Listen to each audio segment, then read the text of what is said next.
¿Es importante tener más músculo o es la calidad del músculo? Qué buena ¿O es pregunta. que se puede tener Sí. menos músculo y ser más eficiente con el músculo? Sí, así que vamos a ¿Puedes desglosar simplemente esto. bombear tu músculo con creatina o simplemente Ok. hincharlos? ¿O es la flexibilidad del músculo? ¿De qué se trata? Todos estos puntos son importantes. Y me encanta lo que dijiste. ¿Se trata realmente de la cantidad de músculo o de la salud del músculo? Y yo diría que sabemos que los individuos obesos tienen más músculo porque están obligados a cargar con más peso. Los individuos obesos tienen más músculo. Pero mencionaste algo muy inteligente, el músculo sano. Algo que sucede que sabemos que afecta al músculo esquelético es que si tu músculo esquelético está infiltrado con sustratos extra que hace que se marmoliza como un filete marmolizado. Así que puedes tener músculo, pero no significa que esté sano y se llama lipotoxicidad. Así que hay algunas cepas de grasa en Exacto. todo el músculo. No quiero No. eso. Quieres ser como filet Quieres ser de un tus filete. músculos. Pero se vuelve muy interesante cuando pensamos en, es la cantidad de músculo, ¿sabes? Y he pensado mucho en esto y, de hecho, estoy trabajando en mi primer libro y una de las cosas que veo en la práctica clínica, por supuesto, todos los médicos te lo dirán, es que miramos el porcentaje de grasa corporal o el IMC, que podría decirse que es un poco... ¿Esa es la ¿Cómo métrica decirlo? equivocada que deberíamos mirar? Es el índice de masa corporal, es la métrica ¿Qué equivocada. deberíamos mirar? Bueno, deberíamos mirar el músculo esquelético. Y hay formas en las que estamos empezando a mirarlo, y eso es la masa magra apendicular o el índice de masa esquelética, pero no son perfectos. Y no es el estándar de cuidado. El estándar siempre se centra en el problema. ¿Cuál es tu porcentaje de grasa corporal? De hecho, ni siquiera tenemos grandes formas de medir el músculo esquelético que sean capaces de llegar a todo el mundo. Por ejemplo, la mejor manera de hacerlo sería una resonancia o un TAC, o incluso una ecografía para ver la calidad del tejido. Eso no es factible. ¿En serio? Hemos hecho que sea muy fácil mirar el tejido graso y nos hemos obsesionado con la grasa, lo cual es discutible. Hay una razón, es homogénea. Lo que significa que típicamente mucha de tu grasa se vería igual que la mía, mientras que el músculo esquelético es ¿Cómo lo diferente. rastreamos entonces? ¿Cuál es la mejor manera? Bueno, ¿Cómo se hace? Bueno, yo uso una bioimpedancia y ¿Es una eso máquina? es... Sí, ¿Es una- una máquina es lo mejor que tenemos ahora. ¿Escanea tu cuerpo Lo o hace. qué hace? Escanea tu cuerpo, es una máquina de impedancia bioeléctrica. Se llama Sí, bioimpedancia. una BIA. Y es realmente interesante porque cuando miras la literatura hay variaciones en términos de calidad de la máquina, en términos de lo que, ¿sabes? Son esas mediciones. Pero la siguiente fase, si podemos cambiar de grasa a músculo centrado, ahora podemos empezar a buscar puntos finales importantes. ¿Cuáles son Lo los que puntos quiero decir, finales sí, importantes? Los puntos finales importantes. Por ejemplo, con el tiempo espero seremos capaces de mirarte y decir, oye Luis, para una salud óptima, esta es la masa muscular que debes tener. Y no estoy hablando de solo la salud óptima en el momento, estoy hablando de tu capacidad de supervivencia. Así que alguien te mirará y dirá, sí, Luis, estás sano, tienes suficiente masa muscular. Bueno, ahora mismo, en tus 30s, 40s, es el momento de construir tejido. Así que los puntos finales que miramos durante este tiempo de envejecimiento van a ser diferentes. Entonces, ¿qué significa eso específicamente? Cuando te refieres al tejido, ¿te refieres al músculo? Me refiero al músculo. Bien. Oh, sí, sí. ¿Y construirlo en todas partes o centrarse en los principales grupos musculares? Creo que tener un estilo de vida que sea funcional es algo que se ha convertido en algo opcional para nosotros ahora. Una de las razones es que todo es fácil. Puedes tomar las escaleras mecánicas, no estamos obligados a hacer actividad Puedes física. necesitar comida siempre que quieras, tanta azúcar y calorías en Pero todas antes, partes. estábamos obligados al movimiento. Era necesario para sobrevivir. Así que los puntos finales y el músculo esquelético que estamos viendo ahora, no sabemos necesariamente cuál debe ser el rango óptimo de masa muscular sabemos esquelética. aún. No sabemos. Así que solo hay que construir y mantenerse flexible, Mantente mantenerse flexible. saludable. Así Reducir es. la inflamación.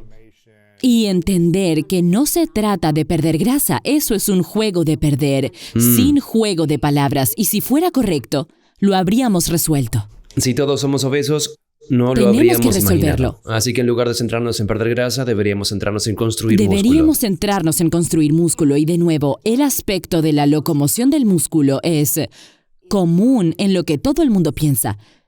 Eso es solo un componente de lo que es el músculo esquelético. El músculo esquelético es un órgano endocrino. Órgano endocrino. ¿Qué es eso? Por ejemplo, la tiroides segrega la hormona tiroidea. El músculo es un órgano y cuando se contrae, segrega mioquinas.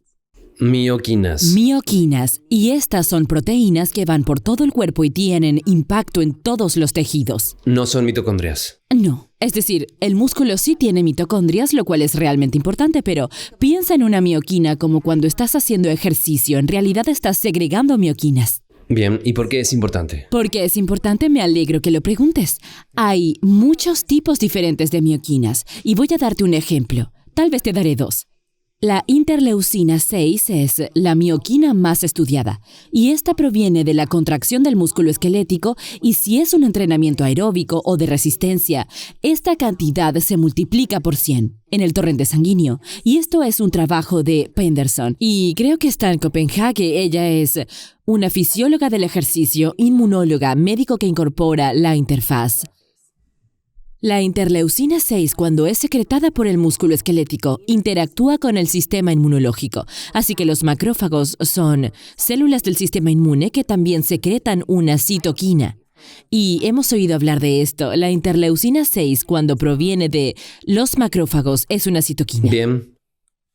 Esta molécula, cuando es secretada por el músculo esquelético, es antiinflamatoria y ayuda a regular la respuesta inmune, así como la inflamación sistémica. Y por lo tanto esto sucede cuando estás construyendo el músculo. Cuando construyes músculo, cuando se hace ejercicio. Hablemos de la función cerebral. El ejercicio muscular libera el factor neurotrópico derivado del cerebro. Va al cerebro, va a múltiples áreas del cuerpo para hacer impacto. El músculo no es solo una cuestión de fitness, es el órgano de la longevidad. Es responsable de la forma en que envejecemos y el pináculo, no el periférico. En este momento, la forma en que la conversación actual es, pensamos en el músculo esquelético y pensamos en el ejercicio como algo que es para lucir en bikini, pero eso es solo un pequeño aspecto del músculo esquelético. Es el regulador metabólico. Cuando se piensa en la enfermedad de Alzheimer, la diabetes tipo 3 del cerebro. ¿Sabías que el músculo es la solución? Sí, lo sabía. ¿Cómo lo supiste? He sido formada por uno de los principales expertos en proteínas del mundo. Ha sido mi mentor durante 2 décadas. Su nombre es Dr. Donald Lyman y es un profesor académico. Es un profesor emérito de la Universidad de Illinois. Y algunos de los aspectos nutricionales son algunas cosas que él descubrió, así que él ha estado haciendo esto por... Él va a estar muy enojado conmigo, como 40 años, sí, 40 años. Y está realmente considerado como uno de los mejores investigadores en esta área. Así que hice mi licenciatura con él en nutrición humana, metabolismo vitamínico mineral. Y trabajé en muchos estudios en humanos, muchos estudios en roedores. Y él se centró en el músculo. Desde el principio pensé en el músculo como la cúspide, pero luego pasas por la escuela de medicina, haces un par de residencias y entonces todo se completa. Y vuelves a la nutrición y a la construcción del músculo. Y entonces se cierra el círculo y... Porque en la escuela de medicina no te enseñaron eso, pero yo había ¿verdad? recibido 5 años de formación en ciencias de nutrición. Entiendo.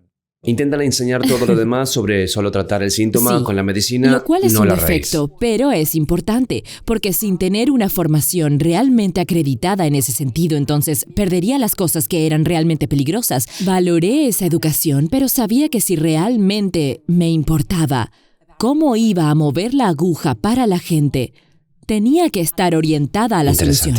Así que en este momento tuve este momento de ajá y me di cuenta de que hay una sección en la medicina que es la medicina de la obesidad. ¿Por qué? ¿Por qué no tenemos una medicina centrada en el músculo como punto focal si sabemos que mejora la mortalidad por todas las causas? Si sabemos que tenemos medio siglo de investigación, sabemos que mejora tu capacidad de supervivencia. Cuanto más en forma estás, más saludable es tu músculo. Sí. La longevidad, exacto. Probablemente también tu felicidad general, ¿sabes? Exactamente. Aunque hay gente que tiene mucho músculo que no ha descubierto lo de la felicidad, no significa que sea la cura de la felicidad. No lo es. Estás liberando hormonas, ¿cierto? Desde el cerebro a Así través es. del cuerpo cuando estás construyendo músculo. Así es, sí hay influencias en tu estado de ánimo que son muy importantes. Así que el músculo es realmente el punto central, pero ha sido el órgano más subestimado en toda la medicina. Y los profesionales del fitness realmente tienen ese derecho. Y si podemos tomar el profesional de la aptitud con la comunidad médica y la interfaz y tratar el músculo como el órgano que es, y realmente centrar la nutrición en la optimización para el músculo esquelético. Y es muy específico y es interesante, tenemos el aspecto de la nutrición mal. En esta, ¿Qué estamos haciendo mal al respecto? bueno, la RDA actual para las proteínas es de 0.8 gramos por kilo. Y la gente cree que ese es el máximo. ¿No es así? Y te voy a decir por qué. Bueno, en primer lugar debería preguntarte, cuando piensas en proteínas, ¿qué piensas en realidad? ¿Qué cantidad? Quizás piensas que tienes mucha. Nunca pienso que estoy teniendo demasiada proteína. Bien. No creo que tenga una deficiencia de proteínas o algo así, pero tampoco siento que... ¿Sabes? Realmente no sé lo que pienso sobre las proteínas. No creo que nada. Creo que simplemente estoy comiendo ¿Piensas mucho. que tal vez lo Tal sabemos? vez no, no lo lo sé. sabemos. Así que, bueno, el hombre medio consume 100 gramos de proteínas ¿Un día? al día. Sí. Y el promedio de las mujeres es de unos 75 gramos. Bien. Yo diría ¿Es que... mucho? ¿Es poco? Vamos a hablar de eso. Yo diría que... Si tienes demasiado, ¿te ayuda? ¿Te perjudica? Yo diría que es probablemente el mínimo para prevenir la enfermedad. El mínimo. El mínimo, creo que este es un punto realmente importante que tenemos que aclarar. Ahora mismo hay mucha controversia en torno a las proteínas. Ujú. ¿Estás de acuerdo? Creo que la controversia en torno a todas las dietas y la Ok. nutrición en general. Sí. ¿Sabes qué? Tienes un punto muy Sí. bueno. El concepto de la ciencia de los alimentos. Ajá. Vamos a tomar eso por un segundo. Cuando piensas en la comida, piensas en la emoción, como las galletas de tu abuela. Piensas en la religión, la comida es religiosa. Piensas en la comunidad. Familia, Piensas en comunidad, familia. ¿Qué más piensas? amigos, Ok. deportes, fiesta, todo. Sí. Así que piensas... Es algo social. Piensas más en la comida y no necesariamente en la absorción biológica de los nutrientes. Claro, quiero ¿Verdad? decir, lo hago, pero quiero decir Por sí. supuesto. En general, sí, Así sí. que está la comida y está la ciencia. Y la ciencia la concebimos como hipótesis reproducibles que podemos aportar y generar un conjunto de pruebas. Así que cuando se combinan los dos, es casi la ciencia y los alimentos, es casi como el último oxímoron. Y hay tanta controversia en torno a la nutrición de los alimentos. Y parte de eso es, sabes, cuando pensamos en ciencia, no creo que la gente discuta sobre física, como lo hace con la nutrición, ¿y tú? Pero es una ciencia dura. La gente no discute sobre matemáticas. O otra, ¿sabes? Bueno, supongo que porque la ciencia está evolucionando y cambiando con los alimentos, parece que con los niños no es así. Hay Cierto. nuevos descubrimientos y nuevos Sí, hallazgos y pero diferentes la pruebas. gente discute sobre la bioquímica. ¿En general? Supongo que no. No. Sí. Es Pero- porque hay más conexión emocional con la comida. Exacto. Así que se crean prejuicios. La gente no es consciente de sus propios prejuicios en torno a la nutrición, incluidos los científicos. Y, ¿sabes? Piensa en eso. Si fuera un aspecto no emocional, La gente no estaría discutiendo. ¿por qué íbamos a discutir? Ajá. Sería un tipo de cosa unificadora como, oye, hay un tráfico en la 405, ¿cuál es la solución para esto? Pero la ciencia de los alimentos no es eso. ¿Y sabes qué? Esto se remonta a décadas y décadas y siglos de antigüedad.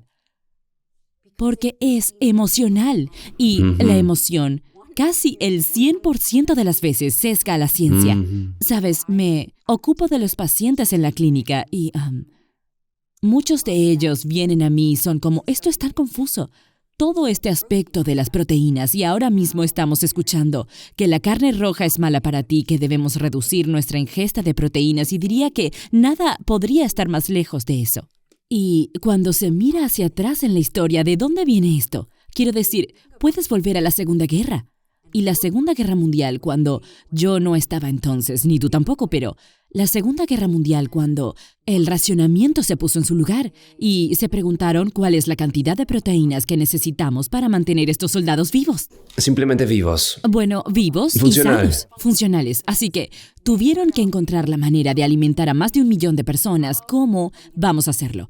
Así que los científicos se reunieron y estudiaron el balance de nitrógeno. Te preguntarás, bueno, ¿qué es eso? Bien, ya llegaré a eso. Bueno, lo que hicieron fue, tenemos que entender que la ciencia de la nutrición, como señalaste, es nueva. Está en evolución. Era nueva entonces. 1940, solo 80 años, no es tanto tiempo atrás. Y en la década de 1940 apenas estaban descubriendo que había diferentes tipos de aminoácidos. En ese momento ellos solo pensaban en la proteína y miraron estos estudios de balance de nitrógeno. El nitrógeno es un componente esencial para el cuerpo humano y típicamente lo obtenemos de la proteína dietética.